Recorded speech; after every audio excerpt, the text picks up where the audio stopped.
just started the webinar up. So I am going to go ahead and welcome you all. I'm sure folks are slowly signing in. And so we invite you as you sign in to add who you are and where you're calling from into the chat. And you'll see the chat to the right. If you're not familiar with Zoom, we recommend you change your view to speaker view or gallery view. You'll see all of the speakers at once. I am Gabby Salazar. I'm Program Director at EcoFarm. EcoFarm's vision is to nurture just and ecologically sustainable farms and food systems through education, alliance building, celebration, and advocacy. We are based in Santa Cruz, California, and we run an annual conference in January each year. We have launched this Dirt First conversation series in response to the COVID pandemic in order to foster connection and information sharing during this difficult time. We would like to show our respect and acknowledge the Amah Mutsun and Remsen Ohlone communities and elders who are the traditional custodians of the land where EcoFarm's office is based. Without much more introduction, I'd like to introduce Andy Fisher. He's our executive director. He has worked in anti-hunger in the anti-hunger field for 25 years as the executive director of national and local food groups, and as a researcher, organizer, policy advocate, author, and coalition builder. Okay, so I'll pass it to you, Andy. Great, thanks, Gabby. So thanks everybody for coming on. Looks like we've got a lot of people coming in from all across the country and maybe beyond. So we're going to talk today about the Farmers to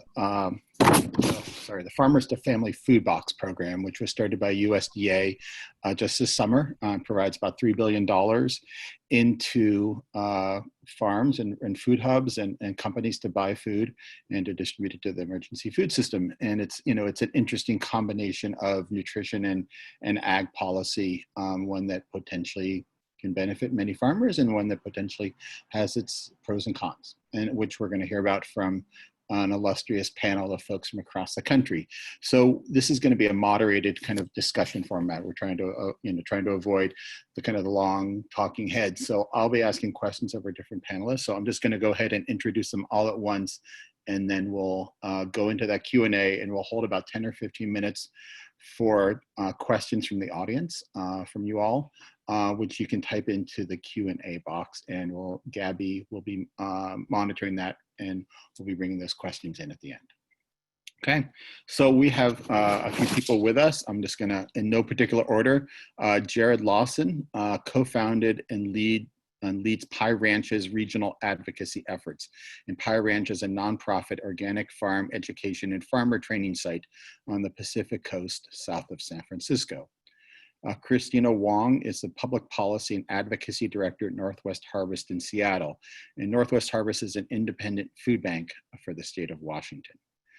Thaddeus Barsotti was born on his family farm, Capay Organic, which is one of the first farms to be organically certified in Yolo County near Sacramento, California.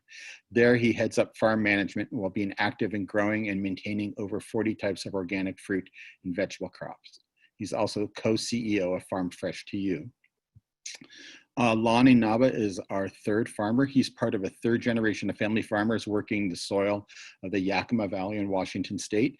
And the Naba started farming in America in 1907, having come over from Japan. And today, Naba Produce has grown to own about 1,200 acres of land, some conventional, some organic, but many of their sustainable practices can be traced back to their beginning. Wes King staffs the National Sustainable Agriculture Coalition's Marketing, Food Systems, and Rural Development Committee. Before joining NSAC in 2016, Wes spent the previous 6 years at the Illinois Stewardship Alliance, working on food access, farmers markets, and working lands conservation policy. And then last but not least, is Josh Loans, who's the research director at the Food Justice Lab at West Virginia University. His PhD dissertation focused on how food banks serve to bolster the corporate food system through providing a convenient outlet to transform food waste into a valuable commodity. So I want to start with Wes, and I want to ask you, Wes, just to give us some basics on, I mentioned a little bit about the Farmers to Family Food Box. If you can give us a little bit more detail on what it is, how it got started, what's its purpose, and what kind of foods are being distributed. Yeah, absolutely. Well, thanks for having for me. So kind of first to back it up a little bit. So the Farmers Food Box program is actually, it's part of a larger program, the Coronavirus Food Assistance Program, which was announced by USDA in, I think it was late April. This was supposed to be a two-pronged approach to be the USDA's big answer to the coronavirus pandemic and all the multiple issues that it was causing throughout the country. So it still consists of two distinct programs. The first was a direct payment program intended for commodity growers and specialty crop farmers, livestock producers, dairy producers. The second piece of that is the Farmers Feeding Families Food Box program, which, as you said earlier, Andy, was earmarked at about $3 billion in planned expenditures on purchasing meat, dairy, and specialty crops, as well as distributing those specialty crops to needy families. One of the things that I think is just kind of a little bit in the weeds detail that's interesting and caused some ruffles on the Hill when this originally came out, the funding that the USDA is using for the food box program was actually something that was authorized in the Families First Act to provide meals for school children who were no longer going to be able to get their meals because they weren't going to school.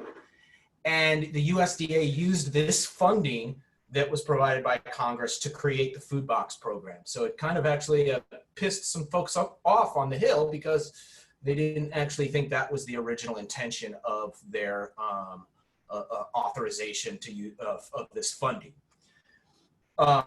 With that being said, so as I said earlier, the USDA is through this program, they've set up contracts, which some of the folks on the call today on the webinar are actually holders of those contracts. Opportunity to get contracts to purchase and distribute boxes of fresh fruits and vegetables, or boxes of meat, or boxes of dairy, or boxes that had some sort of combination of those various commodities. The whole purpose was sort of kind of twofold. It was both to address the reality that, I think we've all seen across the country with an emergency food system that has been really stressed by the growing needs of folks throughout the country. But also at the same time, this issue in which lots of local small distributors and farms who were typically selling into institutional markets or food service markets suddenly lost their markets and had excess product. So it was kind of this twofold problem that we're trying to address. Sorry for that noise. Let me close this. Someone's trying to G-chat me at work right now. So the food box was part of the response to this situation. Farmers and distributors who had lost their markets, at the same time, people were hungry. And one of the things that, in watching this program as it's been unveiled, and then the first round of funding went out the door, the first performance period of actual delivery of food took place, some analysis. And one of the things that to me is somewhat interesting is that we estimated from the data that we were able to, some 6% to 7% of the funding went to what I would call local entities. So that's either farms, food hubs that situate themselves within the local and regional food space. Beyond that, it's really hard to know whether or not what type of farms, small farms, local farms, the makeup of the actual suppliers is for these food boxes, because the USDA is not tracking any of that information, which I found very interesting, despite the fact that they have purported and marketed this program to be something to help small farms and local food systems. They can't tell you how it's benefited small farms or local food systems because they are not tracking that information. Great, thank you. So 7% are going to local regional food farms, things that we would consider, in that arena. But the other 93% is not going into the usual suspects. It's not going to Cargill or Tyson or Del Monte, the usual folks that would be selling USDA commodities. Where's it going? I mean, you hear about the Create a Date program out of San Antonio and the kind of the concerns that USDA is issuing bad contracts to folks who have never distributed food before. But are the rest of those family-owned companies, or are they small? Are they on the stock market? Who are those folks? It's pretty diverse. I think a lot of them are what you would call regional food distribution companies. But there are, some of them are national food companies. And one of the things that I know, one of the criticisms that have been brought up about it is you've got, an entity serving a region, and they may be located in that region, but they're sourcing product from a whole another region within the country for that region, while you've got entities in that region that are like, hey, we've got product, we've got farmers that we work with, we can help. Why are you getting food from another part of the country? But yeah, I honestly, personally, the focus on the Create a Date has been a distraction. And I every time someone brings up, there was a hearing last week on the program in Congress, and a number of folks kept bringing up that as this example of, in focusing on that, while losing focus on the fact that this program, is it helping farmers or not? That was the original idea, was that we've got farmers who have all this product that they used to have markets for, they no longer have markets for. How do we help them out? Is the program helping them? I don't think we've got enough data, because the USDA isn't collecting that data to make any sort of determination on whether it actually is helping farmers. And focusing on Create a Date is really, to me, a distraction. But I'll bring up the list in a moment here to see what other big names you might recognize. But they're definitely, when you look at the list of all the contracts that are awarded, there is definitely some of the players you would expect on that list.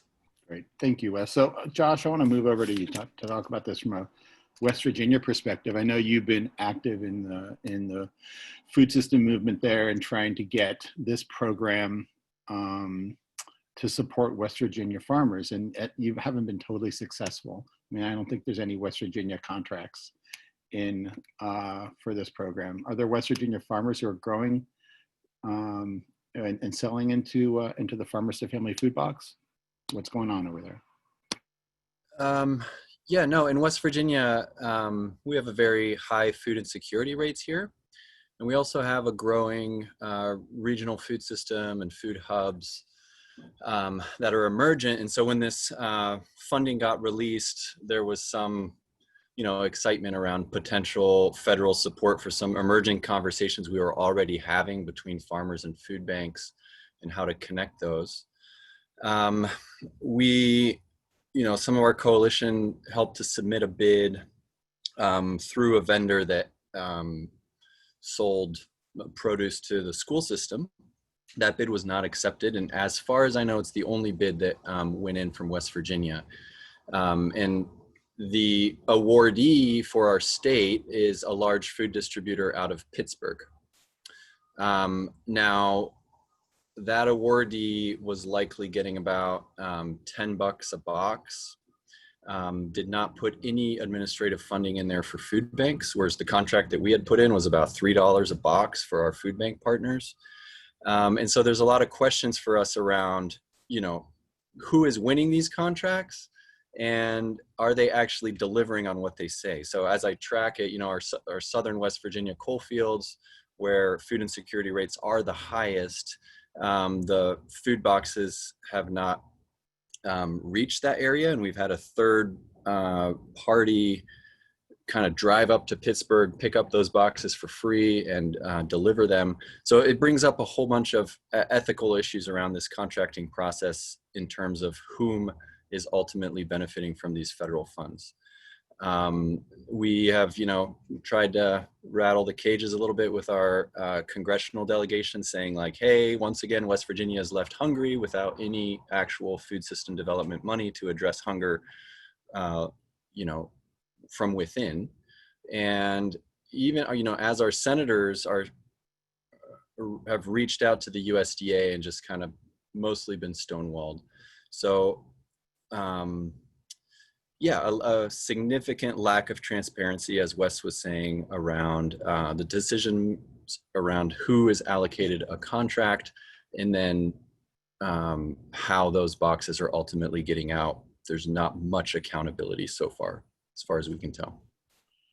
So 2 questions. I mean, do you see that lack of accountability or transparency as being the fact that they got this program going so fast and it's just a natural, logical outgrowth of that speed? And the other question is it's more an observation. I'm hearing from you that, this is not just an economic development opportunity for farmers, but for local businesses within the state, and that doesn't seem to be taking shape in West Virginia. Is that right?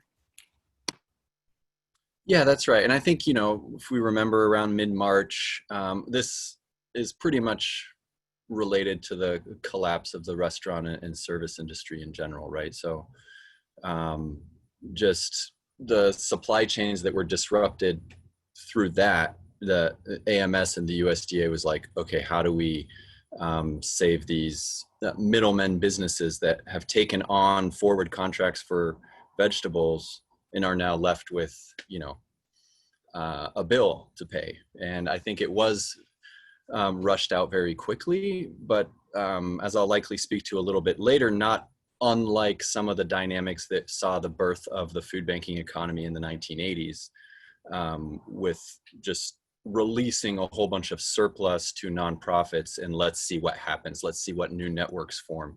And on the webinar itself at AMS, early on with AMS, they were like, we want to see what kind of new innovative networks emerge from this program.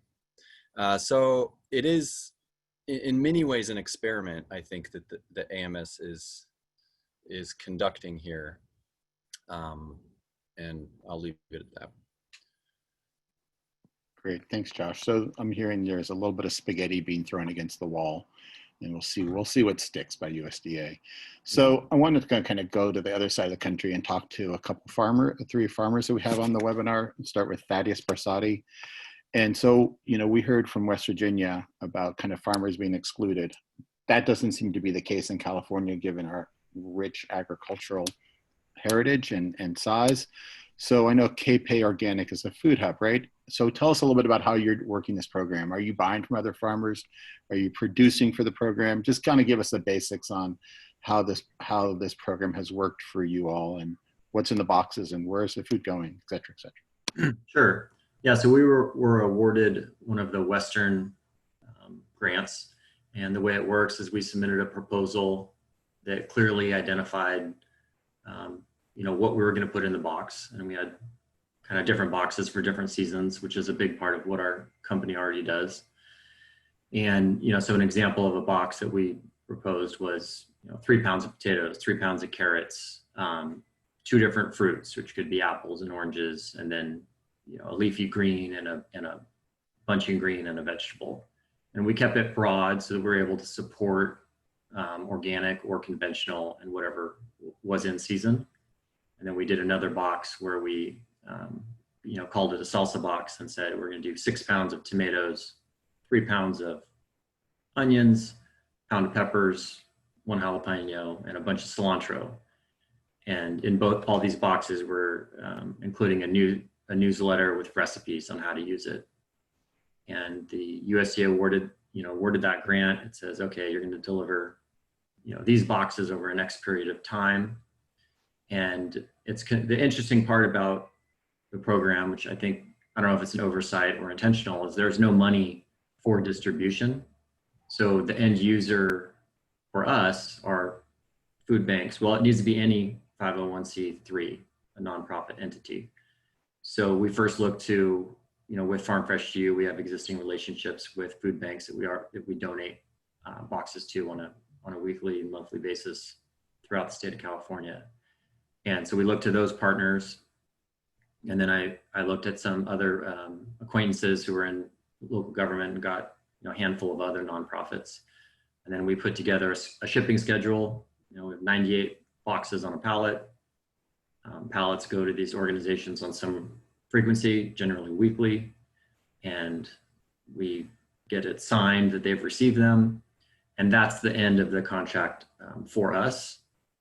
But obviously there's this important component of, you give a food bank a truckload of boxes that are perishable, it needs to get, to somebody who needs it. And we were concerned, that this might be a bottleneck in the system when we started, but it's, we're getting phone calls all the time from people asking for the boxes, and we're completely, all of ours are accounted for, and we're in the process of doing it. So that's how the program works at a high level. So and sorry, your question about where the product's coming from. So it's moving based on what the season is, and we're doing organic and conventional. It all has to be domestic. And so I would say it's shaken out to be about half organic and half domestic. And we're working with, growers that we've traditionally worked with for our home delivery business, but we're also working with other growers who, find themselves in a situation where they have a lot of product that was destined for food service, but, like potatoes and onions specifically that we've been able to use.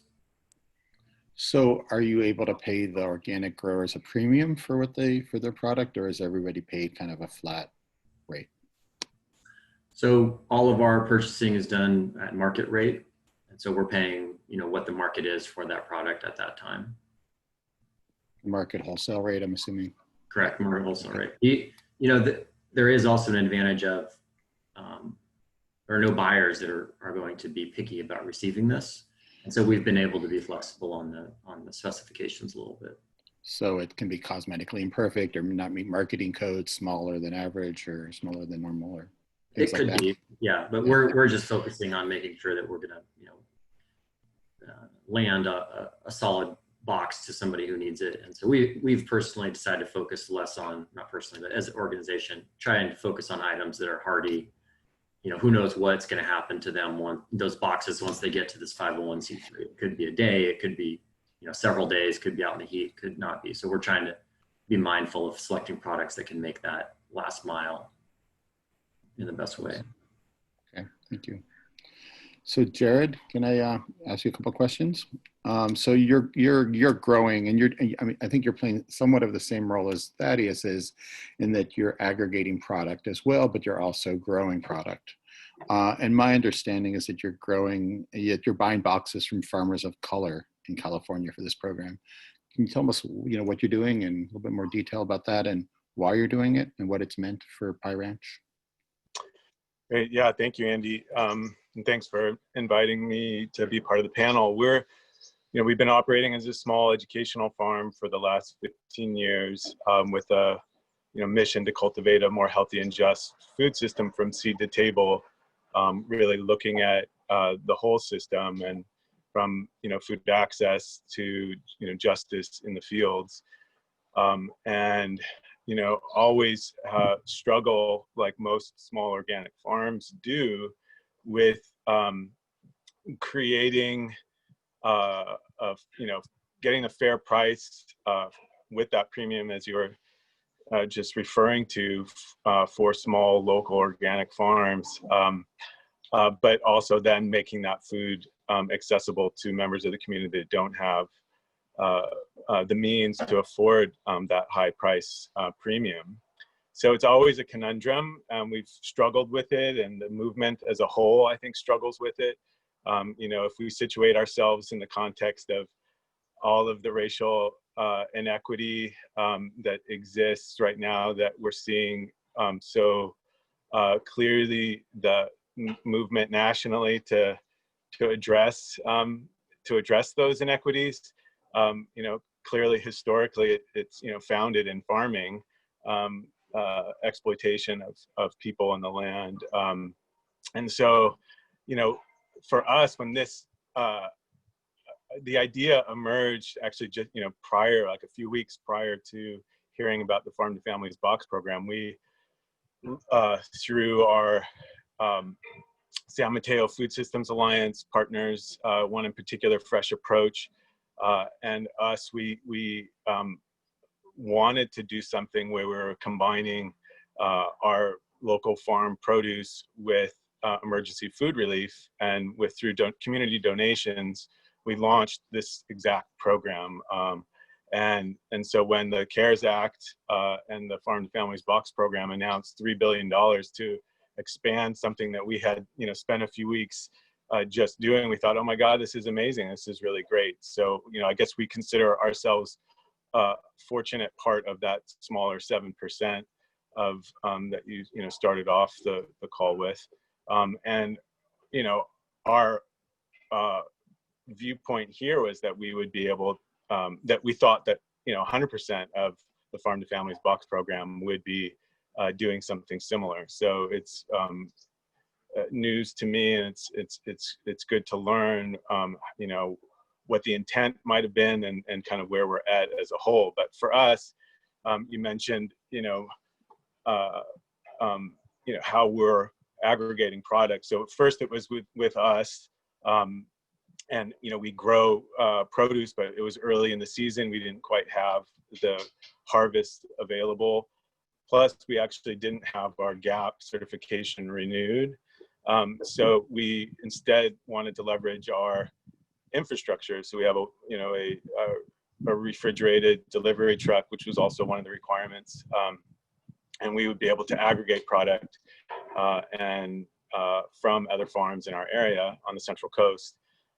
And so we have been able to, the whole network grew with the expansion through this proposal from just our farm and Fresh Approach to 7 other organizations and 20 other farms in the Bay Area. So with the goal of delivering 100,000 boxes by the end of the year. And we committed to do 800 boxes out of Pie Ranch, pulling from local organic farms. Primarily the farms that we focused on are the ones that Fresh Approach had existing relationships with through their East Palo Alto Farmers Market and their mobile farmers market program. But then we also recognize there's other amazing organizations that have partnerships or have developed new farmers through their training programs, like the Agricultural Land-Based Training Association in Salinas. So right now, the majority of the farms that we're buying from for this box program are graduates of that training program and have established independent organic farms. And then the same on the delivery side, we wanted to work outside of the already clogged, what we kept hearing is food banks were overwhelmed. So we thought it might be helpful if we partnered with community-based organizations already kind of interested in serving their local community with fresh food. So we just, that was who Fresh Approach had connections with, as well as us locally, some organizations in Pescadero. So we started with 100 boxes originally in March, and then with this program, expanded to 800. And then now over a few thousand for our network in the Bay Area. So is a box just would it be, how would it compare to like your typical CSA box that you or your colleagues would do? Yeah, I mean, it's similar to KP Organic, more the curated mix of fresh produce. And it's very similar to what you would find in a CSA box. With what is available locally, and through the relationships with Fresh Approach and their nutrition team, we're looking at also cultural relevancy and items that are going to be familiar for communities that the food is going to. So there is feedback loops that we get as well with those communities, and we're this week sending out a new survey to get more information from the community. Great. Yeah, that was actually a question I was going to ask you, so about whether you're getting that kind of feedback. But it seems like you're spreading, it seems like you're doing the right thing and trying to spread out that economic development opportunity to BIPOC-led farms around the area, which is fantastic. Thank you. Yeah, I mean, it's part of, you know, if you look at like what are the solutions to address racial inequity, it's amazing when, you know, monies that are suddenly available to serve this economic stimulus and provide support for producers, you know, maybe it's incumbent upon all of us to look at where should we be prioritizing those contracts. And so for us, it was really clear that where there's this opportunity, we should be leveraging that to support farmers of color. So what about GAP? You know, when in talking to Wes before this webinar, he reminded me that USDA is requiring all farms to have GAP certification to be able to participate in this program. How are you guys getting? Has that been a barrier for small farm participation? Yeah, initially it was a challenge because we wanted to provide support to the breadth of the farmers that we had contact with, and a number of them were too small to have, or they already were exempt from FSMA, given that they were under $500,000 in sales. And so we thought that they would be eligible, but it was really clear, it became really clear that that was not possible. So we had to only source from GAP certified farms. So it has limited our pool, but it's also inspired some of our farm partners. In fact, one of the projects that we're developing is similar to Alba, but in our neighborhood, another incubator, or we're calling it a regenerator.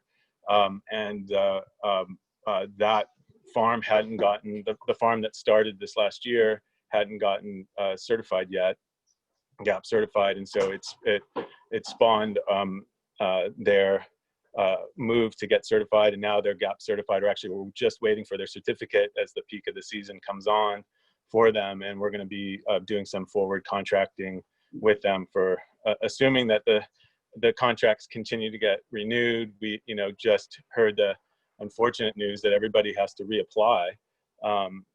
So we're, you know, going forward, assuming that we're going to be able to keep going, but we don't know for sure yet. So we have guarantees, you know, our existing contract is through the end of August. So there's, I don't know if everybody knows that, but yeah, there's the 4 contract periods. And, you know, we're just in the second contract period. So the 4th contract ends in October, is that correct?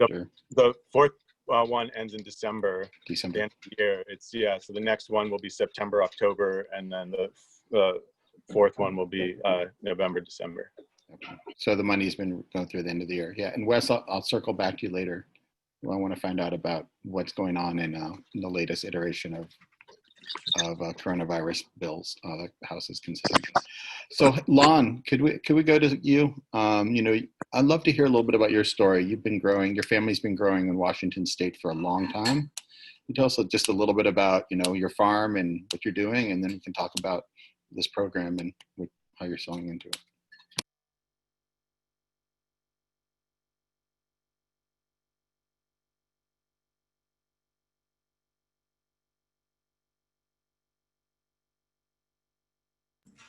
Hey, Lon, you got to unmute. You're on mute, Lon. Okay, can you hear me now? Okay, we are a 3rd generation family farm. My granddad came from Japan in '07 and broke ground out of sagebrush, and we actually farmed some of the ground he actually broke out of sagebrush. We're on an Indian reservation. We're in the Yakima Valley in Washington State, and we grow, pack, and ship quite a diverse variety of both conventional and organic produce to chain stores, food service guys. And when this program came out, we don't really have a contract with the USDA, but we have a relationship with Northwest Harvest. And so we've been giving Northwest Harvest produce, I don't know, for like 15 years. And we've grown over the years. So the last couple of years, you know, we've been donating about 1.5 million pounds of produce to Northwest Harvest. But it's been off grade stuff. It hasn't been perfect stuff. It might be too fat or too small or too big or too ripe, but it's not junk, you know. But the problem with this with the COVID thing, Northwest Harvest really depended on a lot of volunteers to help sort the things out and pack them into individual boxes and you know, consolidate them in a form that they can distribute.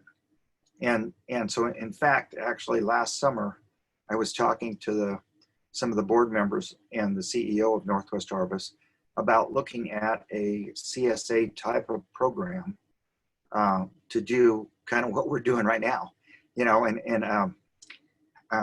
because, you know, they were having problems with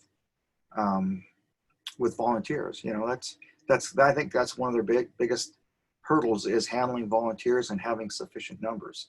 And so, you know, we talked about them, and I was trying to figure out, well, how do we make a deal so somebody might buy a box of produce for themselves and maybe donate a box to the food bank, you know, and try to make sure, because when we were giving stuff to the food bank in the past years, you know, they might get like 20 apple bins full of cucumbers, you know, and or you know, watermelons or bell peppers or zucchini squash, but really didn't have a variety of stuff.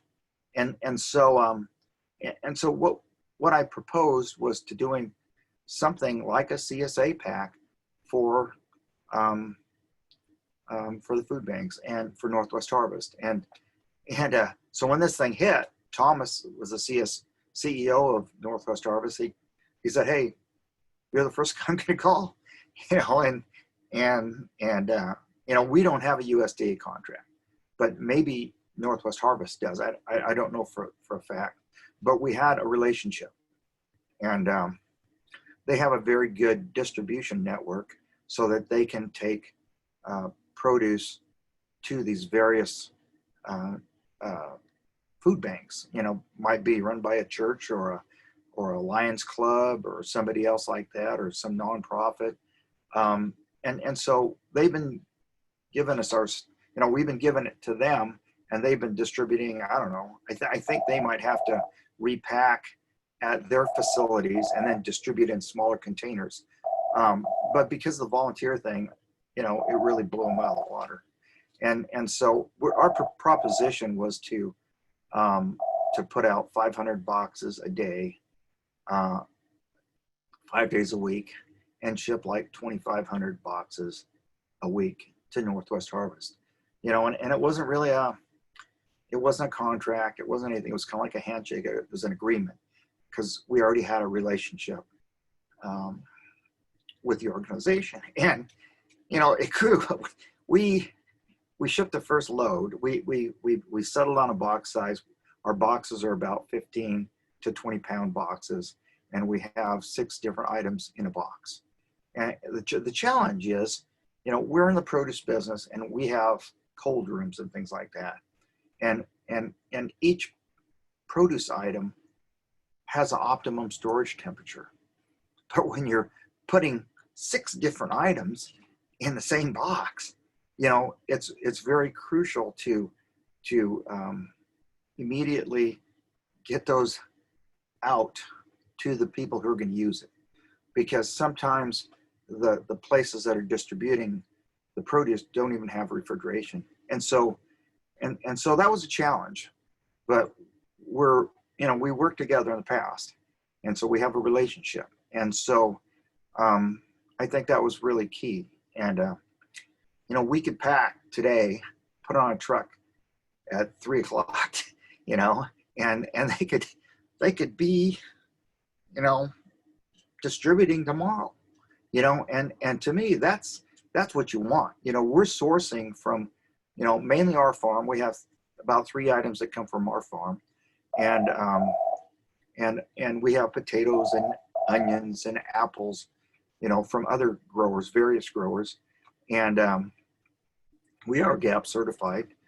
I guess We probably don't have to be because we don't have a USDA contract, but that's our business. And but that first load we expanded from 500 a day to like a load a week.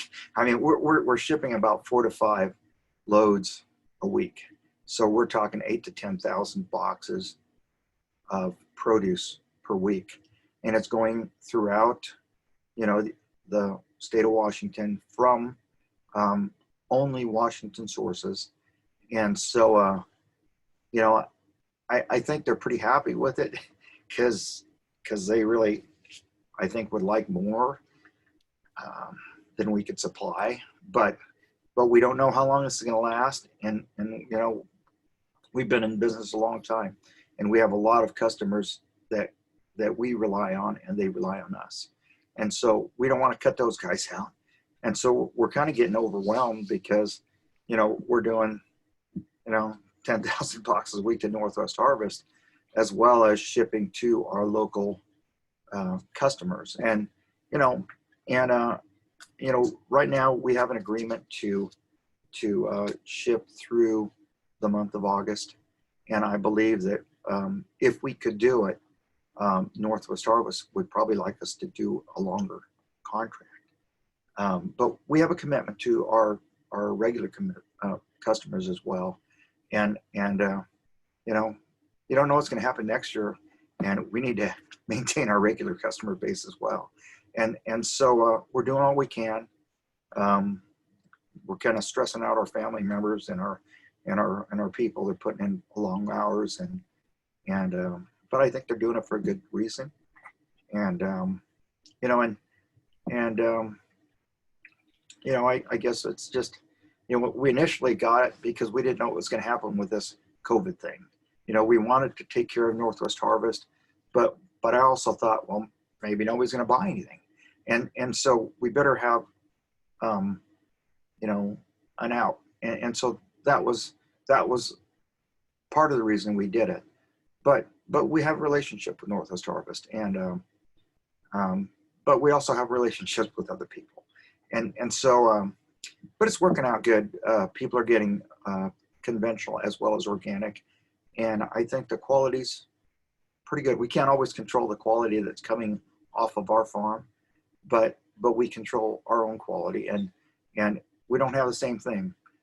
We're trying to teach people about fresh, local, seasonal produce.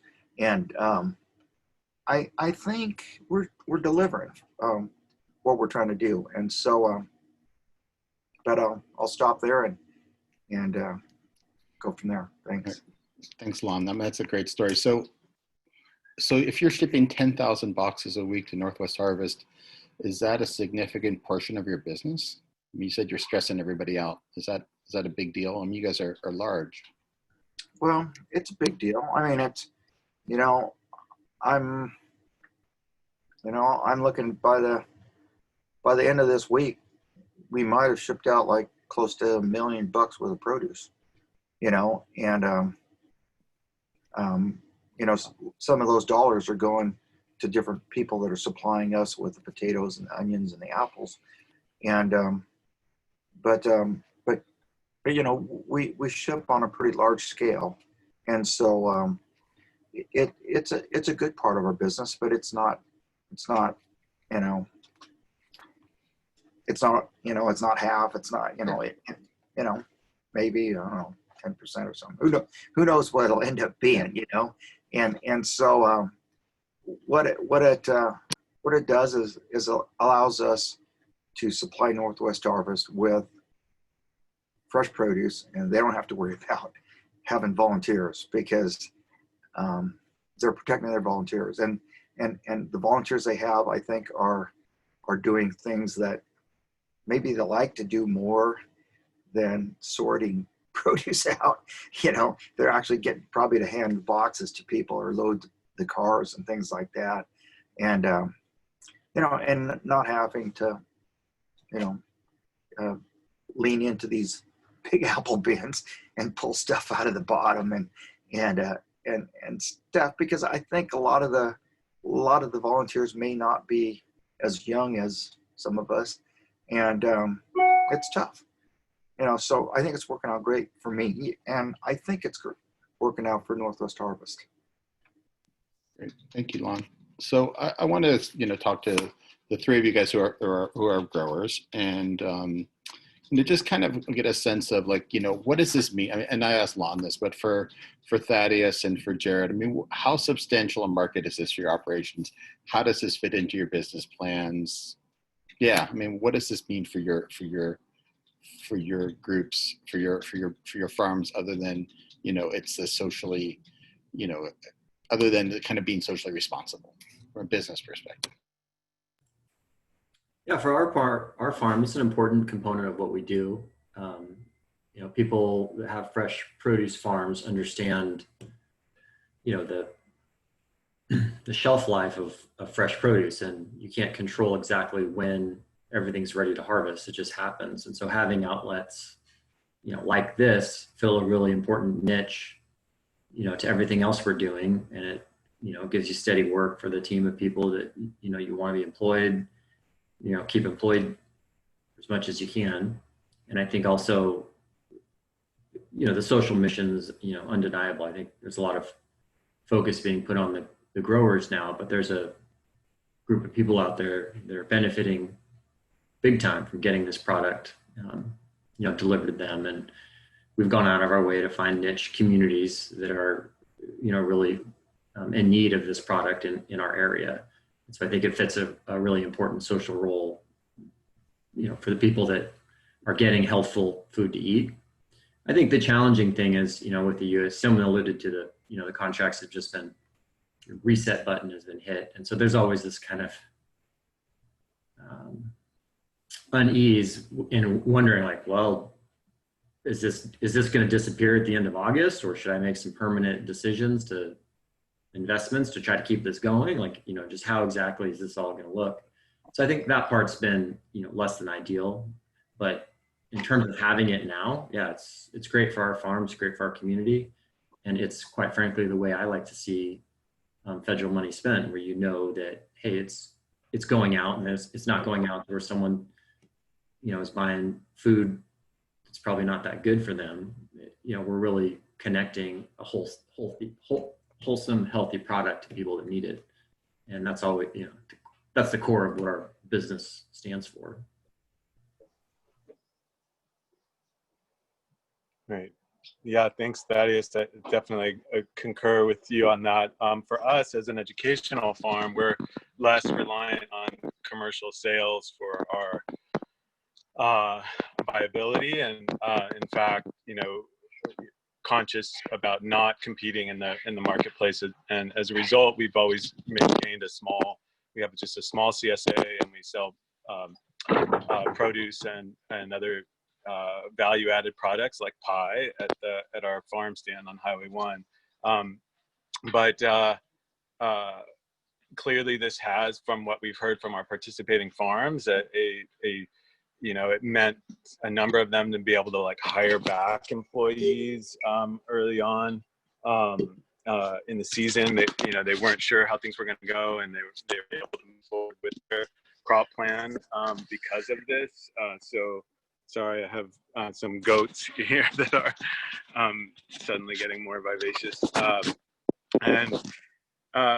But for us as an organization, kind of being in the food hub, sort of mini food hub or aggregator role, it's been a really meaningful pivot, because we would have had to, or we weren't sure what we were going to do. We had staff that are here normally coordinating, visits from schools or public access to the farm and educational experiences on the farm.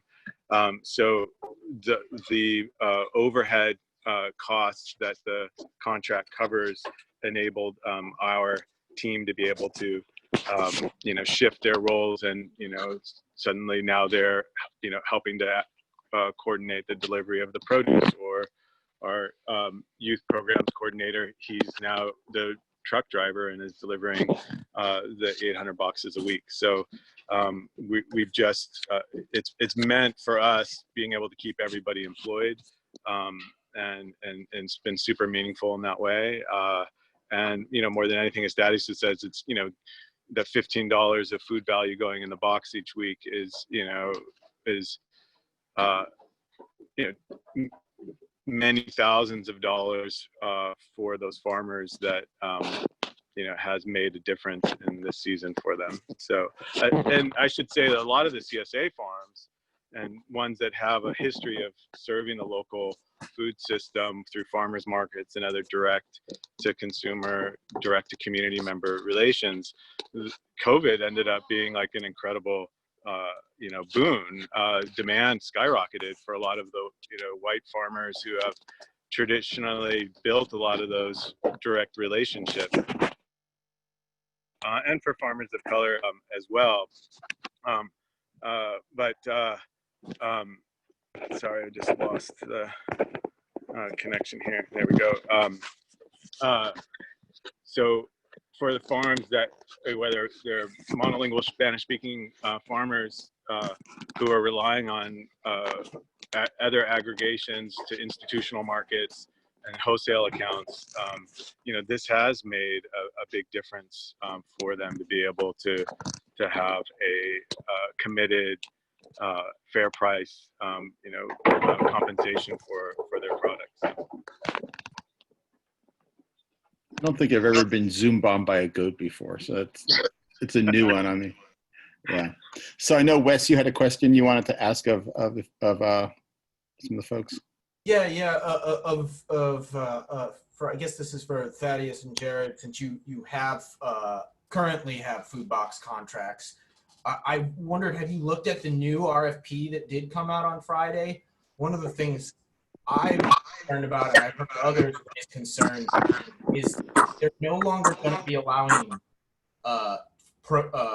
produce-only boxes, and all boxes are going to have to be a combination of produce, meat, and dairy. And this has been flagged as something that's going to be incredibly difficult for some current contract holders to continue with the program. And I'm wondering if what's your read of it?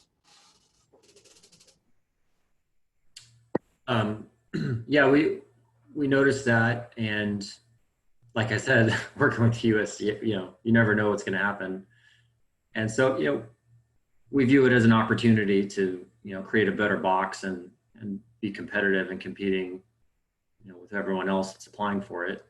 I think it does change the feel of the program. It's moving away from somebody who's just a farm being able to do this, which I think you could have pulled off. Well, many people did pull off with the old style, and it's really saying, hey, we want aggregators to do this. Somebody that can handle the purchasing of all of those different types of products and be comfortable packing them and distributing them. And so for our company, that's what we do, with our home delivery business.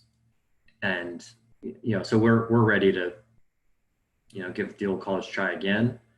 How these decisions get made, beats me. Love to understand that more. Yeah, I think for us, we're in a little bit more of a unique situation because we really want to foster a production system in our area that isn't, one, we definitely want to move away from monocropping for vegetables and fruits, and high diversity of annual crops and orchards and systems, but we're also want to integrate animals, obviously here in Let's Call, but integrated crop and livestock systems. So when I hear, actually we have a call at 5 to talk about, or 4 o'clock this afternoon to talk about the new contract, and this is the first I've heard of the diversity of the box expanding. So it's in some ways actually music to my ears, because I think it would support the kind of regenerative ranchers in our community that and some of the graduates of our program that have multi-species pasture-based systems that we can if we can be leveraging these federal dollars to support the kind of production systems that are better for the land as well, then let's do that. And this sounds like it's going to help move us in that direction. So it may be a little more complicated, especially when I think of the food safety requirements, but I do think it actually will, in the end, would be also a more meaningful program for recipients. When a lot of the times people, and especially in limited, maybe asset-rich but limited income communities, have going out of their way just to get a box of produce may not be as helpful as getting a box that has proteins and grains and other foods in it. So I think it can be better for the communities that we're serving as well. Great, thank you, Jared. So I'm going to toss that question back at you, Wes. Actually, I mean, do you see regional politics or commodity politics in shaping that decision? What do you think's behind that? That's a really good question. I'm not, I don't know yet at this point. I think, I until I've had a little more time to chew on it and talk to others, I don't feel comfortable speculating on that quite at this moment. Okay. Fair enough. Thank you. So I want to switch gears a little bit and talk to Christina, and we've talked a lot about kind of the ag side of things, about how this program is being supportive of the economic development opportunities for rural parts. But what about nutrition side of things? So first, I guess the first question is, Christina, is the boxes that you're getting from Lawn, are they part of this federal program, or are they Washington State funded boxes? Who's paying for those? Thanks, Andy. And I just want to say to Mr. Inaba, thank you so much for those boxes. They are truly beautiful. And we so appreciate being able to give them to people that it's food that we would want to eat as well in the same quality. So thank you so much. The fresh boxes that are being given to us from Inaba Farms it's not part of the USDA program. We are paying for them as part, using the money that we get reimbursed from the state from Washington State during this COVID period. Washington State has allocated money, CARES Act money, for our food bank distribution system. And we were really grateful that Inaba Farms wanted to partner with us in this way. At the start of the pandemic, we did a major pivot shift, just like everybody else who was trying to shelter in place. People who need to go to the food bank, they also needed to shelter in place as well. And so a major pivot shift for us was to give pre-packed boxes rather than pallets of bulk food out to programs so that those boxes could be distributed quickly. And those boxes were all shelf-stable foods, because we didn't know how long people would have to be in their homes and not able to get out to the food bank or the grocery stores. And so starting right away, we that's not something we feel comfortable about when normally what we give out is 60% is fresh or frozen produce, primarily sourced here in Washington State. So to be able to approach Inaba Farms and talk about transitioning to reintroducing fresh foods into our distribution system was a great partnership. So, but you are getting a lot of other produce as part of the CFAP program, as part of the Farmers to Family program. Tell us, I mean, somebody brought up the whole issue of the last mile. Mm-hmm. Can you tell us a little bit about what, how that distribution is USDA putting a distribution burden on you? What's the situation? Yeah, so as Thaddeus said, there was no money that's allocated for distribution for that last mile. And when it comes to the distribution side, there are two major barriers that's making implementation of this boxes program a costly headache for the nonprofit side. The first is cold storage capacity. When you think about so many frontline food pantries are often volunteer run, operated out of church basements. They barely have, one household size refrigerator and are maybe open once a week, sometimes only once a month. And to be able to safely store food for distribution until the day that they're open There were already bottlenecks in our system because of trade mitigation products, all those fresh foods that USDA was giving to the emergency food system rather than giving you all a profit. That was already creating bottlenecks throughout the distribution system, as larger distributors like us would have to control the flow of the fresh and frozen items that we were given to those frontline programs because they didn't have the capacity to store it. The other issue is the transportation costs, because boxes, it's different from pallets of loose bulk food and produce. It takes up more room in a box truck. It needs to be refrigerated. It's heavier. So transferring those those boxes causes it has been incurring greater costs. I mean, but as for Northwest Harvest, we were very selective about who we wanted to work with in taking advantage of this opportunity that USDA was providing. So much of our history has been about partnering with smaller mid-scale producers because we have a shared goal. You're growing food that you want to use to feed people. We want to feed people. And so we were very selective. I really appreciated hearing Thaddeus and Jared talking about how closely they worked with nonprofits to figure out what their need was, what the capacity was, the schedule of delivery. We similarly, were very selective and worked with Link Foods, which is a food hub in Spokane, to produce boxes for distribution in Okanogan County. So, an order that was tailored to the capacity for distribution in that county.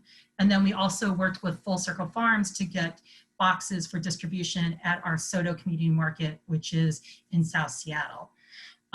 That kind of careful relationship and working with nonprofits, even though USDA in their RFP talked about you need to describe the scheduling, the delivery schedule, there is frankly no requirement in the RFP process, like a letter of support from the nonprofit, to verify that that those conversations were had between the distributors and the nonprofits.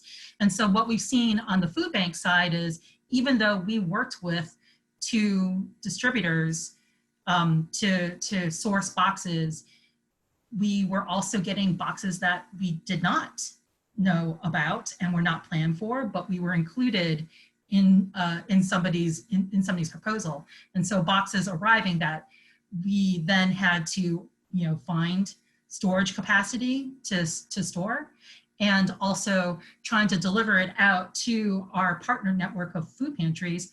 Often they were also included in proposals and were receiving boxes, so they had no capacity to take boxes from us. And I think we see the cumulative effect of this in when we see those pictures of those mass distributions where cars are asked to show up at a mall and pick up boxes.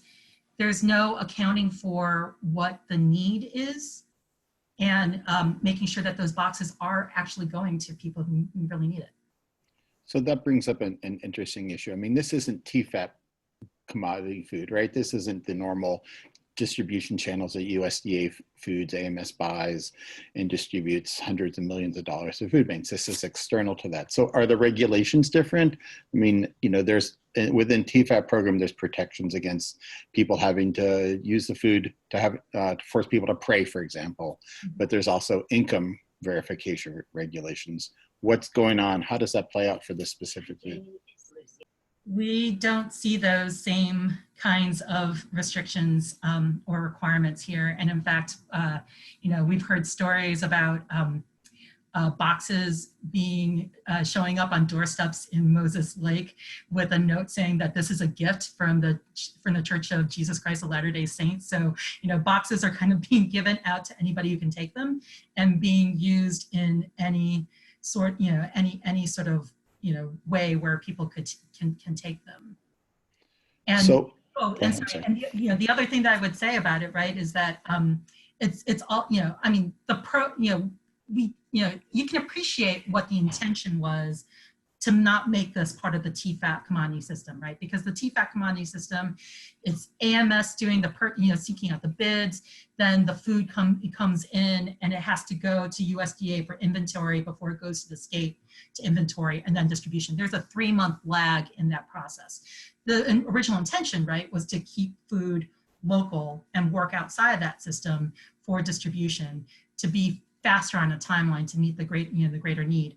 But without guardrails that TFAP has, it's created a lot of problems for food banks.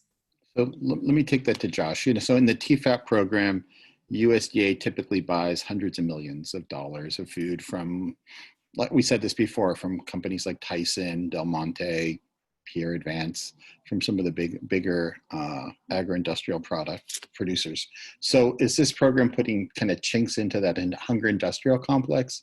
Is this a positive direction that USDA has taken in rethinking its procurement? Well, I think I'm going to go where Wes didn't want to go in theorizing, because that's kind of my job. I have the liberty to theorize, and I've studied food banking economies for a while, and looking at it again since its birth in the 1980s and the relationship to food entitlement more broadly, right? And the social safety net more broadly, our public housing assistance and our wage gaps and all of these things that are actually at the root cause of producing hunger. We've seen a massive erosion in the last 40 years of nutrition entitlement. And food is always the most elastic, budget item. So you're going to pay your rent, you're going to pay for your car. Food will be kind of the flexible one that I can always go to a food pantry. I know there will be a random box from lawn lying around that I can pick up, right? And so our policy, specifically our food and nutrition policy, has been centered on this charitable approach rather than a rights-based approach to food. And what first stuck out to me in this Farmers to Food Box program is the heightened focus on the nonprofit complex, right? They're once again depending on philanthropic capital, the goodwill of charitable volunteers, food banking infrastructure to resolve crises of both hunger and overproduction. And so going way back to, the Trump administration's view of food and food almost as a disciplinary mechanism to get people to work for low-wage jobs. So we had all of a sudden all these work requirements around SNAP, and then SNAP was supposedly bloated and we needed to cut it. And if you remember, in his second-year budget, there was something called the America's Harvest Box, which created a significant amount of outrage, public outrage, like, oh, this is the Blue Apron for the poor.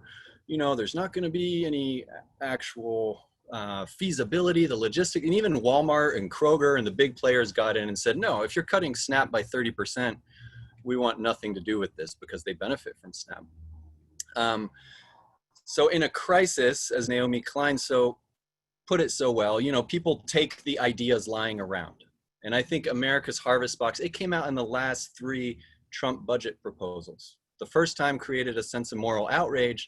The next 2 times it was less perceptible, but it was still this idea of, can we reduce our SNAP spending and create a all American grown box, right? Because SNAP, I can go and buy chocolate that's supporting, the Ivory Coast economy. So there's this America First idea around these box programs that we can't take for granted right now. And I think the shift that Wes was talking about around dairy and proteins and vegetables being consolidated into a single box is also this next step of, so what we're seeing now in the nutrition landscape is SNAP is expanding, it's exploding, right? I mean, we have hundreds of millions applying for unemployment benefits. They're also going to apply for SNAP. What happened in 2008 is SNAP got demystified, right? We went and applied as a society and we started claiming SNAP as a right. Food stamps were no longer a shameful thing. And so then there was a need by the state to kind of cut that back, work requirements, et cetera. What's going to happen in 5 years? SNAP has exploded, right? How are we going to trim that back? And what are we building right now? that's going to fill that gap. So these are the questions I'm asking a lot. Whom is benefiting? And I think that this, election is really key in terms of the future, both of this type of program, but also our 2022 Farm Bill. I will say in closing, I think if they really wanted to get fresh produce from local farmers into the hands of folks, they should have put $9.5 billion into SnapStretch, because that is already a very robust infrastructure that's across most states that would have directly benefited local producers, right? And it would have, like, folks receiving this food would have had agency to decide, well, I can go to Walmart and spend and buy apples there, or I can get even more apples from my local market. And so asking questions around why was that 9.5 billion not allocated to a program like SnapStretch, which we know creates economic development incentives, is really key right now in this conversation. So is SnapStretch, is that a West Virginia term for SNAP incentives for like the Finney program, the GusNIP program? Yeah, exactly. Okay. So they could have just dumped a bunch of money in Finney and made the rules somewhat relaxed and said here, and then allocated it based on state need, right? Or based on SNAP enrollment. But again, this is clearly a surplus removal program, not an anti-hunger program. And we need to keep that in mind. No, I think you bring up a lot of really interesting points there, Josh. And it seems like it's somewhat, it's an indicator of how nutrition policy is always downstream to agricultural policy in this country, right? The SNAP program being kind of the classic example of that. But I want to go back to Wes for a second, and and Josh referenced the America's Harvest Box program. And my first reaction when I heard about this program is, oh my God, this seems so much like USDA trying to pilot the Harvest Box program. And I had a conversation with a colleague who actually was working with USDA and FNS on kind of piloting that program, and he had kind of the same reaction. So is that what's going on here? And is that maybe that dairy, grain, or that meat, grain, or meat, dairy, produce box, is that kind of trying to flesh it out even more?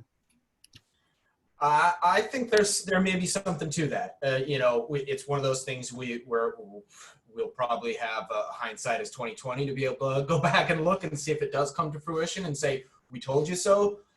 But, one of the things that makes me think that there's some truth to that speculation is that I've had some conversations with folks at USDA and AMS, and they have told me, they've never used Harvest Box, but they've told me that they are looking at piloting new ways of doing procurement through this, that they do view this Farmers to Families Food Box program as something in which they're piloting and trying to figure out how they might be able to do USDA procurement in the future.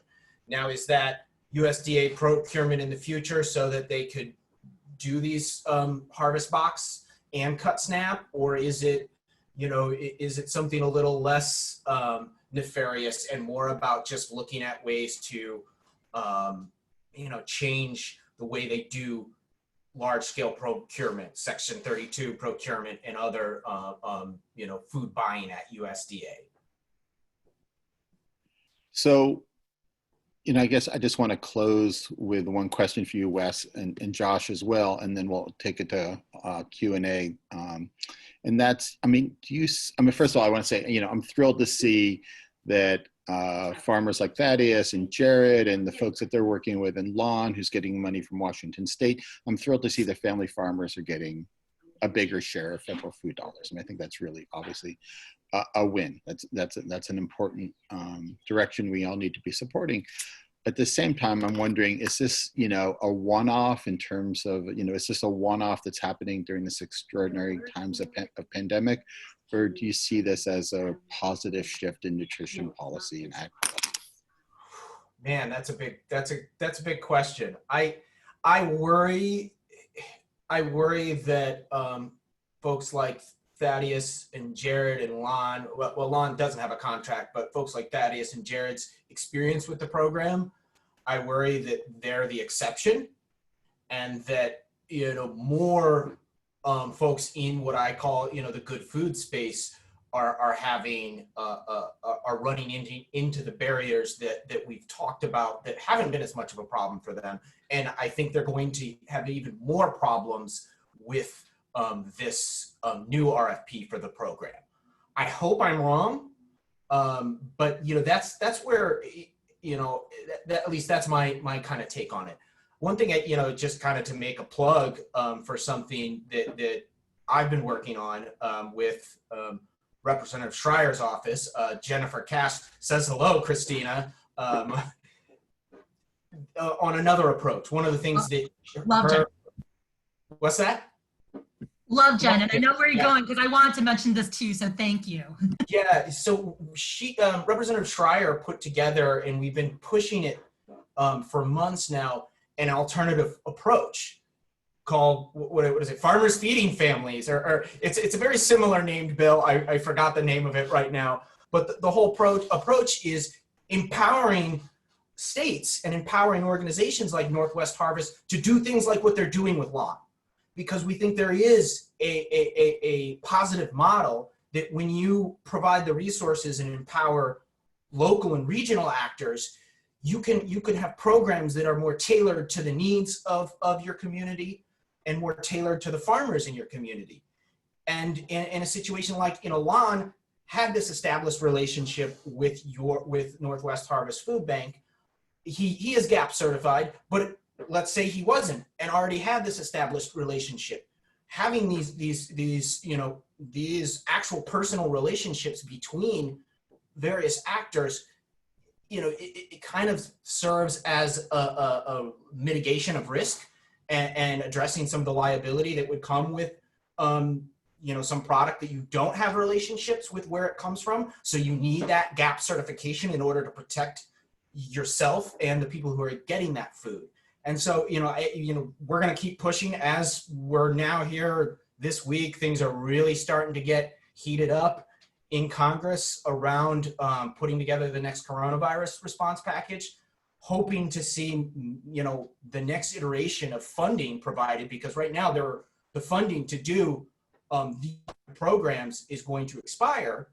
Hoping if there is new funding to help feed folks in the next coronavirus package, that we're going to be able to get some of these kind of flexibilities or opportunities to see new approaches and not just USDA's top down, here's the way we're doing it approach. Can I say one thing to add on to Wes's comment about that? Because the great thing about Representative Schreier's bill also is that it creates a role for state agencies to take some of the funding that USDA is spending on Section 32 spending, dedicate part of that funding to buying specifically from smaller growers. But then the other part of it would be to give to states to use their relationships to give to the food bank, as Wes was saying, to capitalize on those relationships. And a role for the state agency was never part of the CFAP process and could have taken care of headaches and heartaches on both sides of the coin. Let a state agency, which has data about what is the need for food banks, coordinate and match make food banks with distributors, create an order for meeting the storage capacity for that food bank, as well as the need and the transportation lift, right?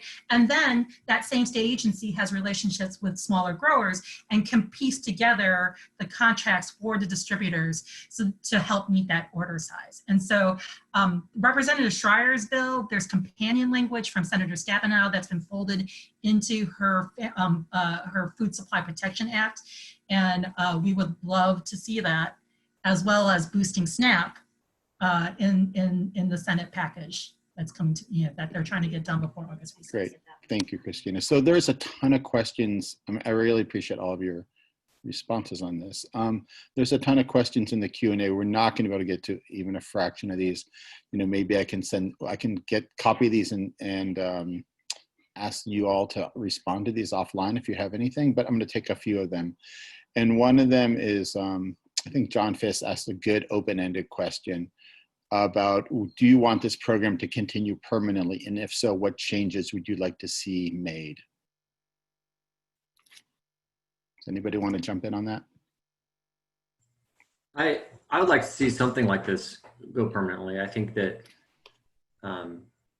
mean, there's been a fair amount of things that we wish we could be different, but if we focus on, you know, the empowerment that the USDA has given certain individuals to connect, you know, seasonal produce to nonprofits that need it, it's been pretty impressive, and it's something that I think is a good step forward. If I was going to, you know, suggest one thing, you know, that it adjusts is I think it's unfair to expect the last mile to be done with, you know, goodwill money, and I think that also creates a scenario where, you know, the people that maybe need this product the most are clearly underrepresented, and they probably are also underrepresented in their 501c3 organizations that are supporting them. And so there should be some component of being able to, you know, direct more where these boxes go, as opposed to just this broad, hey, 501c3, whoever you know that can get it done. And I think that I know that the producers and the operators could do that. Like if they said to me, hey, we want you to do this and deliver to this area, you know, that would just make it even more interesting and compelling for our company to participate, because, you know, we're really good at bringing food to food deserts. It's what we do. Anybody else? Jared, Josh? Yeah, I could just add to echo all of what was just said, and just also say that in any federal assistance to respond to COVID, yes, it's about trying to leverage this moment to build back better. Like, how can what is, you know, what we are building now be sustained?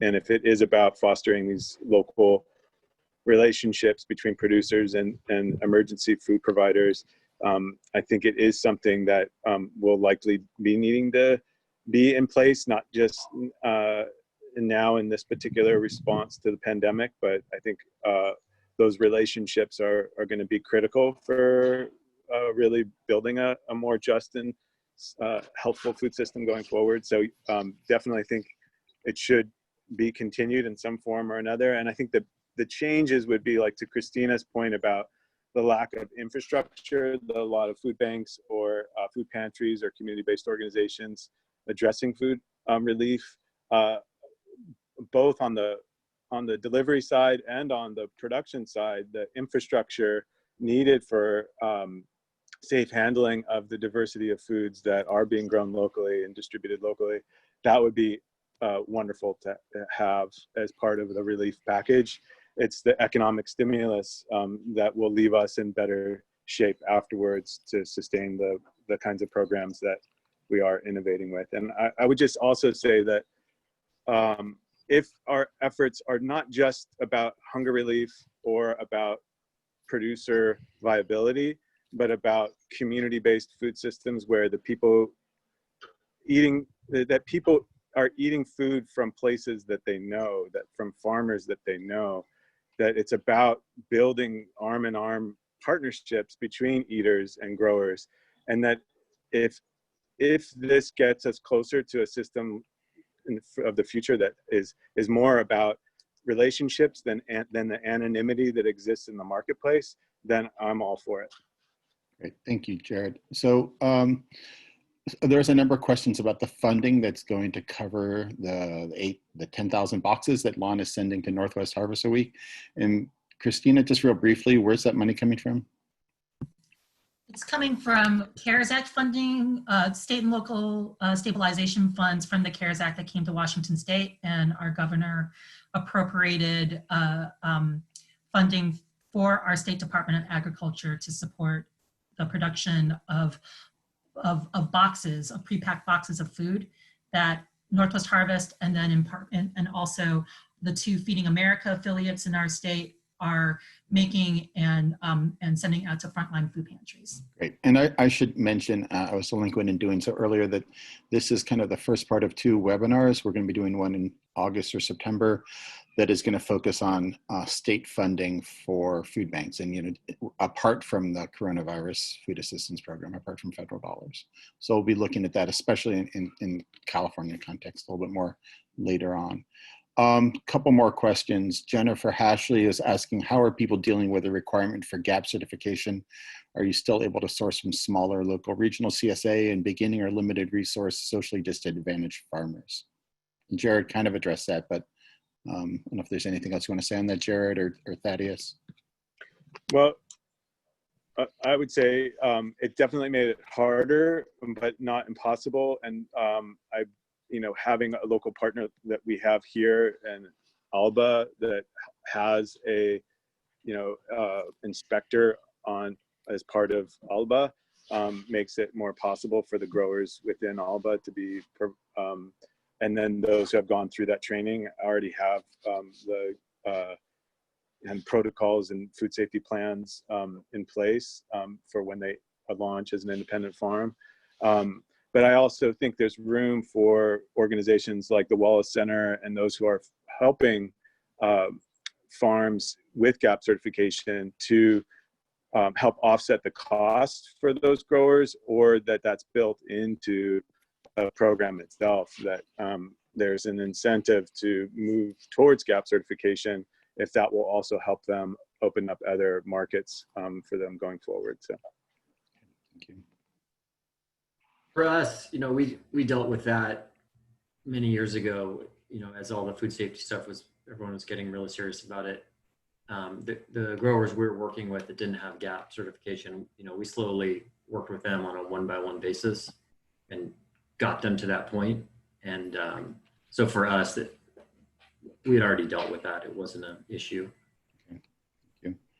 All right, I think we're going to take one last question here, and that's from Adrian Traub, who wrote, I work for a health-based nonprofit working to coordinate purchases between local pantries and local farms. And I'm also a small-scale organic farmer.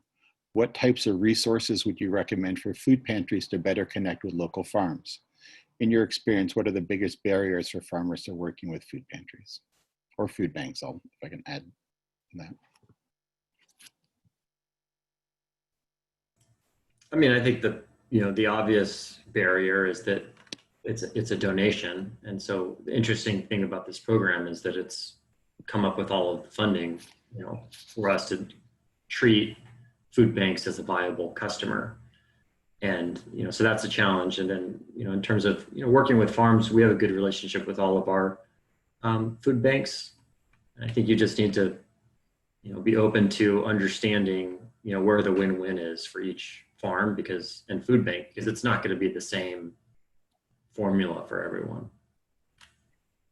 I think in Washington State, we're really lucky we have a concerted effort to not just have donations, but to also try to pay our growers for food that's coming to food banks. And so one resource that you might find helpful on Northwest Harvest's website, I think we still have available our Growing Connections series of guides that outline different, all sorts of different, everything from gleaning to contracts for direct purchasing, different farm to food pantry ideas that were gathered throughout Washington State, and I think throughout our country as well. And then there's a second volume that is a toolkit that has sample contracts and things that can be put in place. The other thing I'll quickly mention is if you have flexibility in your state legislative advocacy, we have a really innovative program here run by our State Department of Agriculture, Farm to Food Pantry. The short version of it is it's giving seed money to food pantries to draw up a contract for purchasing from local growers. And what's determined, what's grown and planned for is a survey of food pantry clients to assess what kinds of produce they really want and desire, but doesn't often come in through the donation stream. And then it's run against a nutrition matrix. And what's elevated to the top is what's both wanted and highly desired, and also nutritionally dense.